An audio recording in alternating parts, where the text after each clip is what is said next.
My name is Steve. I'm the Director of Media at ISBA, which is the trade association for advertisers in the UK. And what we're going to do in this session is I'm going to give you a quick 10-minute presentation, just briefly summarising, because I think many of you probably have already seen the study. The study that we conducted, now published last year, so almost exactly to the day, published last year, reviewing the programmatic landscape. And then what we've done since then, briefly. And then passed to my colleague Claire O'Brien, our Head of Effectiveness and Performance at ISBA, who will be hosting a very distinguished panel talking to various panelists about the impact of the study and what they've done 12 months on, and what impact it's had in terms of actually changing either their own supply chains or those of their clients or members. So I'm just going to share my screen. I've just got a brief few slides, and we'll... There we go. Okay, so hopefully you can all see that. Marvelous. So very simply, we had planning with our members during our annual planning sessions that we have at ISBA every year, which is obviously very normal for many organisations. And they said they wanted to find out more about the programmatic supply chain. That they understood much more about it over the sort of past few years through actually insourcing their own knowledge and working with their agencies and trusted partners. But fundamentally, they still need to know more about it. And they had two key questions, and that was essentially two core questions: who's in my supply chain and how much do they cost? And the study that we ran focuses on the latter part of this, about cost and financial transparency in the supply chain. What we won't cover today, it may be touched upon the panel, are just different initiatives which seek to identify who's in the supply chain. So many of you will be aware of previous studies that have been done, this one by the WFA a number of years ago in 2014, which sought to try to estimate costs in the supply chain as part of a much wider study in terms of actually understanding how programmatic worked. And it sought to sort of understand those costs, and it estimates about 40 cents in the euro, 40 cents in the dollar, 40p in the pound arriving at the publisher. And that was actually estimating costs through the supply chain. That was then followed a number of years later by a forensic study by our opposite numbers, the Association of National Advertisers in the US, following the money in the supply chain, but forensically actually following every impression in the supply chain as far as the ad exchange, as far as they could, but it was only using buy-side data. So they had to estimate essentially how much money then arrived at the publisher after SSP exchange fees. And they showed a slightly improved position from a cost perspective of between 54 cents in the dollar and 61 cents in the dollar actually arriving at the publisher, with similar margins through intermediaries through the supply chain. So we wanted to try and build on that and try to actually build on these two studies. We worked with both those parties, WFA, who we're members of, and the ANA, who are our close partners, and said, actually, how can we build on those studies? And we settled on the notion of actually we needed publishers as part of our study as well as advertisers. So therefore, advertisers and publishers could just both put data in, and we'd use a trusted partner. We selected PwC to actually do the forensic audit and then match the data. So that's where it built on previous studies, and many of you will be aware of individual publishers who've done their own supply chain transparency audits, but just for their own businesses. So this sorts to do this at scale, end to end, from advertiser to publisher. Just some of the core figures here that many of you will be aware of. We have 15 advertisers in the study, 12 publishers, and we were looking at about £100 million of spend, about 130 million euros, about 125, 130 million dollars. We had 50 companies involved at the end, including 15 advertisers, 12 publishers, 8 agencies, and we had a number of ad tech partners who were a function of those advertisers and publishers. We were able to match a number of unique supply chains, almost 300, and we were looking at about 300 million impressions. And what I'm going to do now is just briefly touch on some of the challenges before then moving on to essentially how we're seeking to address those challenges in the work we're carrying forward. So some of the biggest challenges here, and actually these became the sort of big parts of the sort of essentially the big news story from the study. And the biggest issue we faced was the chicken and egg permissioning. And that was actually trying to get permission for PwC to actually access the data to enable the auditing. So it was relatively simple to actually access the buy-side data, the DSP data, either through the agency or if the advertiser had direct access. it was relatively easy for the publishers themselves, potentially in theory, to access their own data via the SSPs. But in many cases, the publishers hadn't accessed that form of data, that granularity of data. So it necessitated PwC having to do that for them. That then threw up various issues with permissions with access to this data, because the legal contracts only stipulated that the publishers themselves could access the data, not their representatives. So we had to go through a series of permissions where PwC had to seek permissions from the SSPs, who had to seek permissions from their clients, the DSPs, who then in turn had to seek permission from the agencies, who then in turn had to seek permission from the advertisers.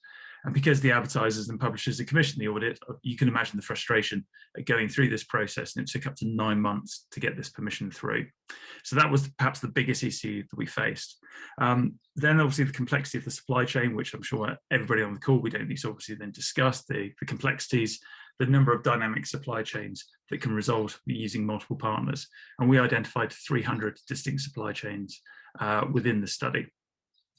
The third point, but perhaps the second biggest issue, were access delays, trying to get those permissions and accessing the data itself. So it took 9 months to go through those chicken egg permission issues to then access the data. And once we accessed the data and retrieved the data, it was relatively quick, what PwC did.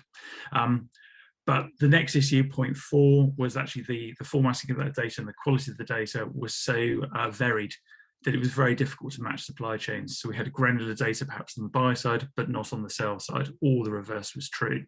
And then actually trying to retrieve that data and transfer that data to PwC was an immense task, with data portability that came down to either issues with the legal contract or technical issues with actually transferring the data was another big key issue. So many of you will be aware of this slide, which obviously shows is a very reductive slide. If it's, and it's used often to sort of show the entire study, when there's a lot more to the study, which I'd encourage everybody on the call to actually go and have a look at, which looks at DSP fees, it looks at SSP fees, and actually checking against the contract, against the actual cost. But this slide is one that's often used. And what it demonstrates here is that about half the money gets to the publisher, and about half the money is taken out in costs. And what we're not going to debate necessarily today, and certainly I won't be covering today, is the merits of whether or not those costs are appropriate or not. But what we did find was that the agency fees, the DSPs, the SSP fees were all in keeping with previous studies. What we did find, however, right in the middle of the chart is the unknown delta, the 15%, essentially, which was money we could not attribute to any one party. So if half the fees, half the media, essentially half the cost of the media arrives at the publisher, and the other half is in costs for suppliers, about 1/3 of those costs we could not identify where the costs were coming from. That is an average, that 15%. What this chart shows, and this was fundamental in the study as well, is that 15% is an average. We found ranges of 0% delta, so no discrepancies, to anything up to 85%. So the majority of the discrepancies were in the range of 2 to 23%, with an average of 15. But we did find in some cases some impressions with as high as 85% discrepancy.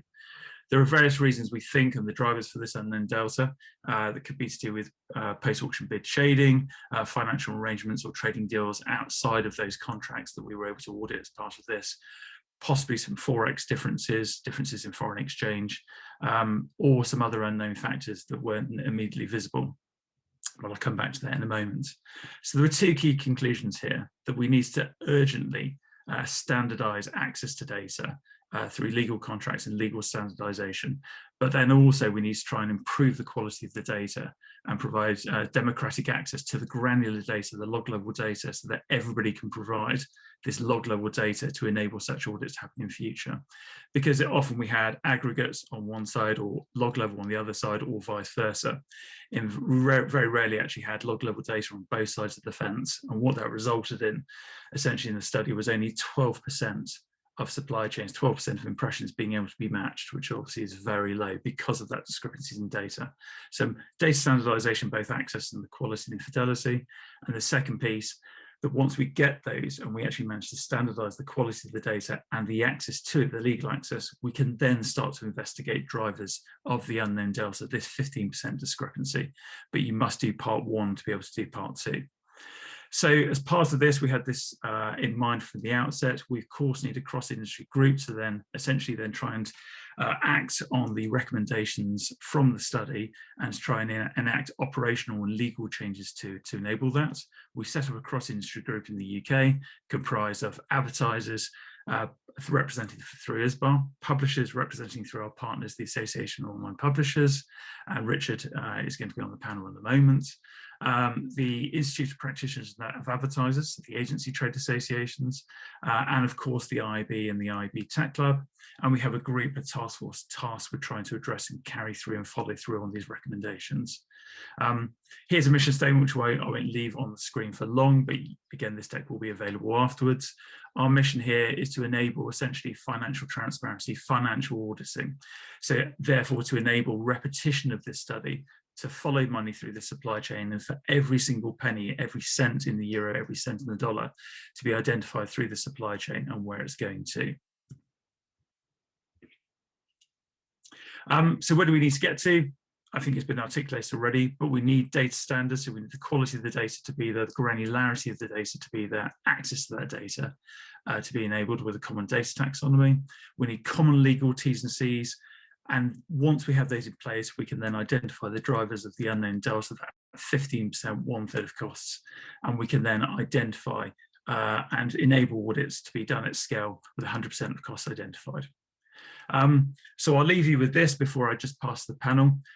This is a quote by BT, one of the biggest telco operators in the UK, which seeks to articulate, I think, the spirit which the study was carried out, which was, we are big fans of programmatic, we realise the value it delivers, but there is a hole in the moment in the value chain. There are costs that cannot be identified, and we desperately need these common standards to be developed, adopted, so that every penny is accounted for, because every marketer is going to need to justify where every penny is being spent, and therefore be able to derive the return on investment. So it's vital we all pull together and not just commit to cross-industry collaboration, but actually commit to a roadmap of deliverables.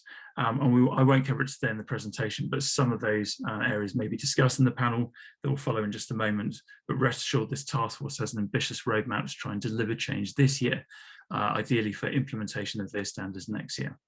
So without further ado, I shall pass to my colleague Claire to introduce our very distinguished panel. Claire, over to you.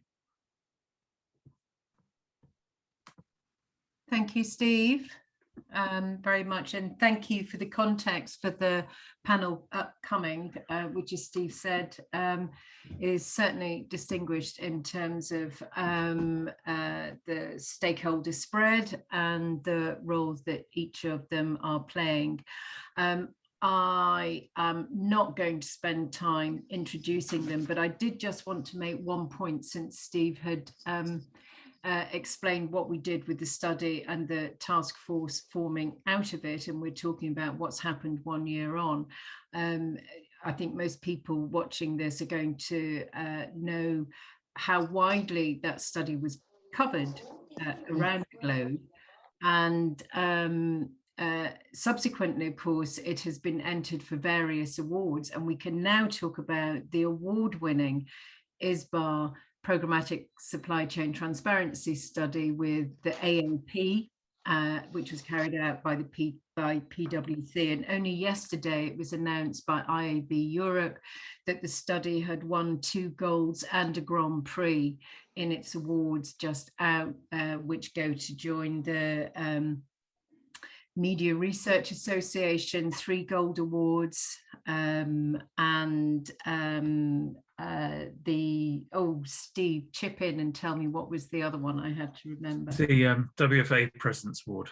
That's right. How could I forget that? Global award. That's shocking of me, not paying attention. So that's what we're looking at. And the context here of this panel is that we have all 4 stakeholders in the programmatic industry represented. We have publishers, we have advertisers, we have agencies, and we have ad tech as well, representing the body of people who sit across those task force meetings, which have been going on for 12 months. And I'd like the panel now to introduce themselves, and I'm going to start with Richard Reeves from the AOP. And I wonder if you'd also be able to say, you know, just in this smallest sort of soundbite you can muster, what was your initial reaction on May the 6th, 2020, when the study was published? Richard. Thank you, Claire. Asked me to talk in a short, concise way. That's very ambitious. But as Claire rightly says, I work for the Association of Online Publishers, which, for those that might not know, is an industry body that represents digital publishing companies that create original, quality branded content. And we work with a diverse range of media owners, which include newspaper and magazine publishing companies, TV, radio broadcasters, and pure play online media. Our reaction, obviously, I've got a list of adjectives, but simply very positive. And to some degree, vindication and affirmation for some of our members. As many of you know, one member of ours in particular, sometime prior to this study, had undertaken their own study, their own audit, which did demonstrate to the industry that there were concerns around transparency. Sadly, there was little reaction. But what we were trying to do as a trade body was to try and expand on the work that they did and bring publishers together. And was delighted and relieved that the appetite seemed to be mirrored within ISBA and amongst advertisers. And that managed to take us on a journey that then produced something which was both very thorough and incredibly professionally executed and delivered, in our opinion. And so for us, I guess the reaction is simply that this study's publication really is a line in the sand from our perspective, from which there is no going back. And it provides us the foundations that we need as an industry to build positively going forward. Oops, thank you, Richard. Matt McIntyre, Essence, please introduce yourself with the same question. Yeah, great. Hello, my name is Matt McIntyre. So I head up programmatic at Essence for EMEA. Essence is a media agency. We're part of the Group M network. And we work with BT, among many other clients, but BT obviously participated in this study as an advertiser. So we were very lucky to be a part of it. And we've been talking to the team about throughout the process. So when the results were published and the study was published, we weren't surprised at all by any of the results. I think we saw everything we expected to see. And we're really, really encouraged that this story is starting to be more widely shared and talked about. And we're really, really feeling positive. I think, like Richard's saying, we're all going to move on from now, and there's a really, really good opportunity to collaborate and come together as an industry now and have this conversation and make some changes that are going to benefit everyone. Unmuting. Yeah, thank you very much, Matt. Rachel Mervis, now with Kimberly Clark at the time, in a not dissimilar role with Nestle at a global level, and a participant in the study. Welcome. Thanks so much, Claire. Yes, so I'm the Global Programmatic Capability Lead at Kimberly Clark. I had a very similar title at Nestle, where I was for the last 3.5 years, and then formerly came from the agency and the ad tech side. So the report didn't surprise, I think, many of us on the call, but what it did do is it elevated the conversation. So at Nestle specifically, because this study was published in the Financial Times, it really elevated the conversation to CMO level status, to CFO level status, and our board was talking about it, and it elevated how programmatic was being considered. And with the influx of spend going towards programmatic over the last few years, even further being expedited by COVID and the rise of advanced TV and the rise of retail media, it becomes only increasingly important that we set the right self-regulations within the industry so that governmental regulations don't come down that result in worse auction mechanics. And in the end, by all of us working together, I think that we will come up with a better end-to-end solution. Thanks, Rachel. I think those are great points you made there. And Ollie, from Adform. Very delighted to have you with us, even though you were not directly participating in the study. So how what was your reaction on publication? Thanks, Claire. And yes, hi everyone. I'm Ollie Whitten. I'm the COO of Adform. We're an advertising software provider, and we work through the whole value chain, so from advertisers right through to publishers.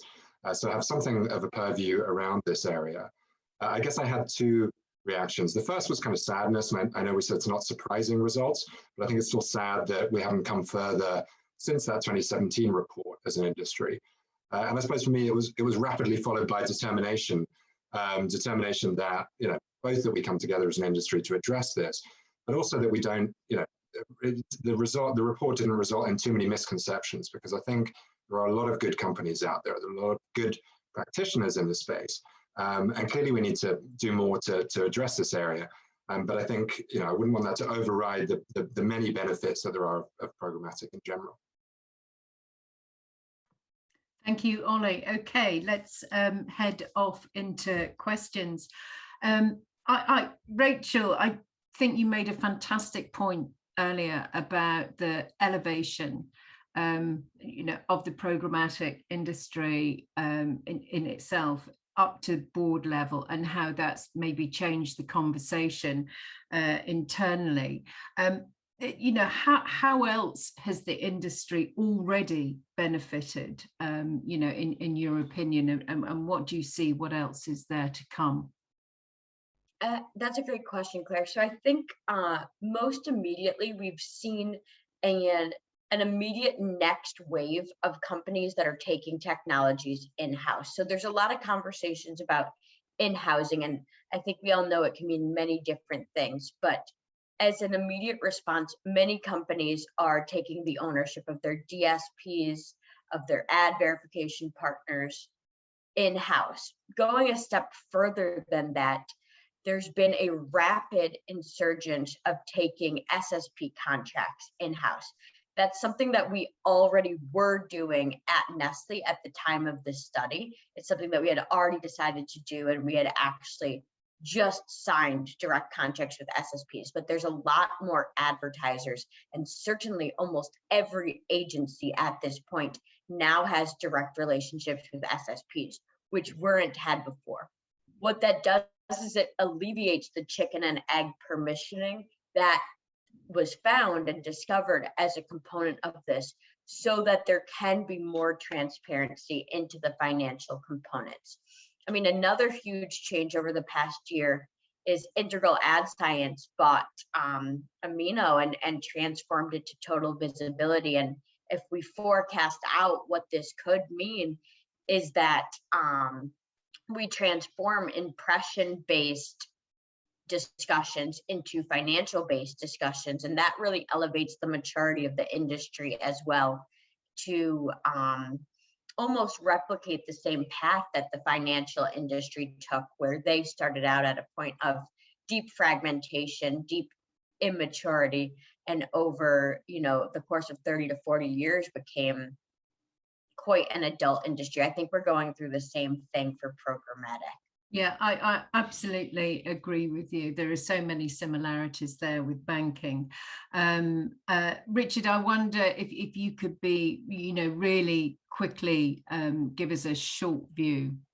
Well, I mean, yeah. That. I mean, there's changing behaviours throughout our industry. I mean, as a publisher, to hear advertisers bringing SSPs in-house, we have different opinions, but because obviously that's supply technology for the sales side, and but the reality of this, and what Steve highlighted, was that when there are discrepancies in the ecosystem, it's not healthy. It's not healthy for any of us, and it's not healthy for the trust that any partnership or relationship should be based on. So, I mean, for us, I think that the real benefit is that we recognise that nobody can be accused of nefarious practices necessarily, but to what Rachel talked to, the speed and maturity of programmatic, the vast volumes that trade through there, we've reached this stage where we need to mature to that next level. And I think that the benefit benefits are that people have been much more conscientious at interrogating their relationships with their supply partners, and everybody seems uniformed by one objective, which is let's address those discrepancies. You know, we cannot have an ecosystem where monies cannot be accounted for. Absolutely.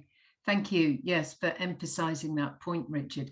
I want to move on to kind of the title of this session, which is what changes have you made? And Ollie, I'd be really interested if you, because I know that, you know, that the report did precipitate a number of, you know, actions that you began to take immediately. I wonder if you can outline those for us. Yeah, absolutely. We've taken quite an active stance since the publication of the report, and really focused in 3 areas. I think the first was we actually engaged PwC and the same team that ran the report to do a full audit end-to-end of our platform and all of the costs, all of the transactions that go through that. And we published that report late last year. That showed that actually they were able to match up 100% of the transactions with no discrepancies through the value chain, 100% transparency. We did that really to shine a light on the fact that there are good practitioners out there, there are good businesses that are doing things in a responsible way. And so, yeah, that was the first thing. The second actually is quite interesting. We sort of flipped the pricing model for programmatic or advertising technology on its head and launched the first SaaS pricing model for full stack solutions. So ad server, DSP, DMP, dynamic creative could be bought on a monthly license fee rather than a sort of transactional cost of media model, which sort of puts it more into the CRM or ERP system sort of setup and actually removes a lot of these challenges through the value chain. And then the final thing that we did was collaborate with TrustNet and Tag to sort of look at the DLT solutions that they're bringing out and obviously sort of contribute towards that. And because I think we found in our own audit, and obviously ISBA found this as well, that manual auditing process is pretty laborious. And therefore, if there are scalable sort of technology solutions to that, then we're obviously very supportive of that as well. So I think in all of those 3 areas, we've made some quite good advancements over the last year. Yeah, thanks very much, Ollie. I mean, you mentioned, you make a really good point there about, you know, manual audit processes being applied to what is, well, you know, by its own title, an automated system. It is programmatic. But that's kind of down the line as well. Interesting. Thank you. Matt, you know, working on the agency side with BT, one of the largest advertisers in the UK, you know, I'm sure you had an action list. I wonder if you can just give us a brief insight there. Yeah, definitely. I think there was 2 key things sort of we took immediately out of the study to look when we were looking forward at sort of the next year. The first was that we're not expecting to see systematic change straight away. We knew it was going to take time, and that's why, you know, both us and BT have got really heavily involved in the task force because we want to see that change. But that's a long-term ambition. We also knew that we were actually seeing a lot of commercial success with the programmatic activity we were already running, and you know, we had the measurement in place to prove out the results. So we knew it was, as you know, Graham said in that quote, right? We knew it was driving a lot of value. And in the short term, we set our ambition to look at how we could clean that supply chain up even further, you know, take a renewed focus on it, look for efficiencies, but actually not just efficiency for efficiency's sake, it's trying to make sure that you're actually creating value with every single partner that you inject into your supply chain. So doing those tests and looking at where you're adding value and where you can actually, you know, make efficiencies and streamline your supply path without losing any efficiency gain. So to go down that approach, we really looked at all the 3 major components in the supply path for us, which is the DSP, the SSP, and the publisher themselves. And we put together a wide list of tests and strategic initiatives that would allow us to sort of explore where we could create those efficiencies, where we could streamline and clean up that supply path while still driving, you know, return and commercial success for our clients. And that's been really, really interesting. We've seen some really positive results. And we've also seen some areas where actually we've seen that the costs really bear out. So we've sort of left it as it is. I guess to give a couple of real life examples, we're working with you know, some of our DSP partners like Adform and Ollie on the call here, looking at how we can go more direct to publishers in some cases, you know, skipping the whole SSP environment because we know there are certain publishers where we're definitely going to buy from them. So actually, we can remove some of those elements. And we've also worked with various SSPs to, in some cases, fix our SSP fees or create volume-based discounting, which GroupM have talked about publicly as well. And those kinds of things are really going to benefit publishers as a whole, because we're not talking about discounting post-auction. We're not talking about doing anything which creates money and takes it out of the supply chain. It's about using the volume and the relationships to really benefit all parties and create a bit of a win-win situation. Yeah, okay, that's great, and certainly large agency group, large advertiser gives you clout to do some of that, but the work of the task force, of course, is focused on establishing change and standardization that all participants will benefit from. And I just want to really quickly touch on that. It's the and Richard, I wanted to ask, from a publisher's perspective, what are you expecting out of the cross-industry programmatic task force, which is, you're involved in all the meetings, so are your members. Share with us what you're expecting.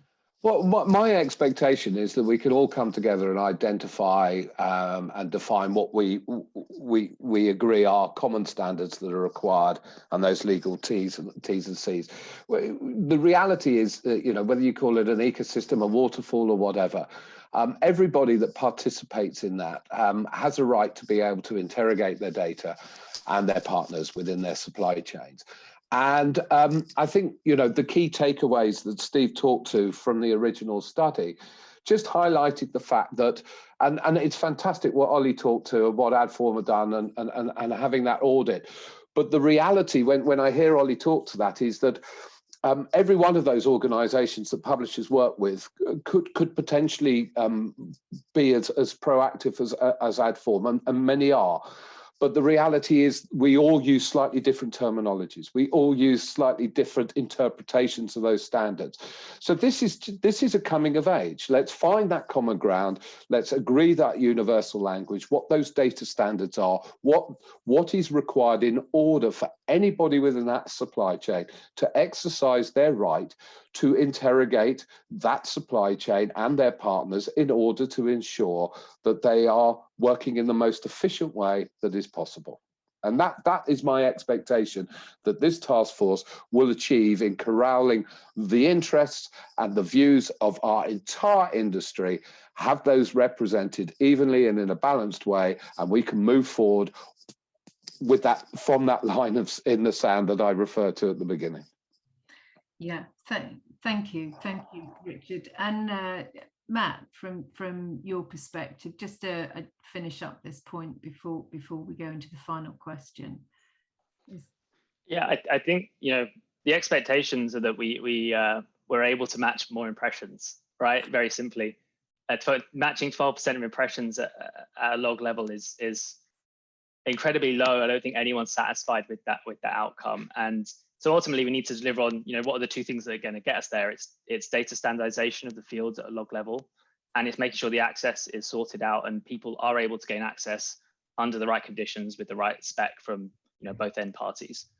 And if we do that and we start to look at it, we need to then understand, are we able to actually match up 100% of impressions? And if not, what is the next standard we need to explore or we need to be pushing the industry to think about? That's it, really. It's as simple as that. If we get that done, then we've solved it. This part of it, anyway. Thanks, Matt. And clearly, we've got to do it together. And what I want us to think about and perhaps leave the audience thinking about is what happens to the programmatic buying model if the industry isn't collaborating around its future. And Rachel, I'm sure your views are going to be interesting on this. Yeah, thanks so much, Claire. So I think what happens if the industry doesn't collaborate is best to talk about through past eyes. So what happens is the example that we shift from a second price auction system to a first price auction system. Now, a few years ago when this decision was being made, there certainly was a lot of lack of transparency in the ecosystem, and it wasn't even really being talked about. But advertisers were not yet stepping into these industry cross collaboration groups. And the second price auction was great for the advertiser. It was great in many ways for the publisher, and it created this incredible system of competition that still exists. However, now you pay the price that you bid, and there's other mechanisms such as bid shading that also can create a lack of transparency. So since these conversations are now being had, more 360-degree solutions will come out that takes in the inputs from the true full ecosystem rather than just components of it. And I truly believe so much of the industry wants to do the right thing. You could see what Adform did here. You could see that companies like Kimberly Clark are launching these programmatic roles that to discern how to set and launch and activate strategy across programmatic. And I think that over the next few years, we'll see a lot of change. This is just only the beginning. Yeah, thanks very much. Same question to you, Ollie. What happens without collaboration next? I don't think it's really an option here. And I think what Rachel's pointing to is the need for a much broader church in terms of the stakeholders that help to define these standards. And I think that's clearly where this task force is playing a great role. What I would say is I think the programmatic ecosystem in general has shown itself to be quite good at developing standards and protocols and addressing some of the bigger challenges. If you take areas like fraud or malware or brand safety or privacy, there have been, I think the industry has shown itself to be pretty good at collaborating to develop standards. But this area seems to be the exception to that rule. And I think it's therefore high time and very good that all of the stakeholders are coming together to do that. Yeah, thank you. Thanks, Ollie. Richard, I know that this is something that you feel very strongly about from a publisher perspective and perhaps even a broader industry. Yeah, I would agree with Ollie as well. It has to succeed. I wouldn't like to consider what the marketplace would look like if it doesn't. But yeah, I mean, I would argue, as many publishers do, that our participation within the open exchange is ultimately what legitimizes it, and yet we're not the greatest benefactor.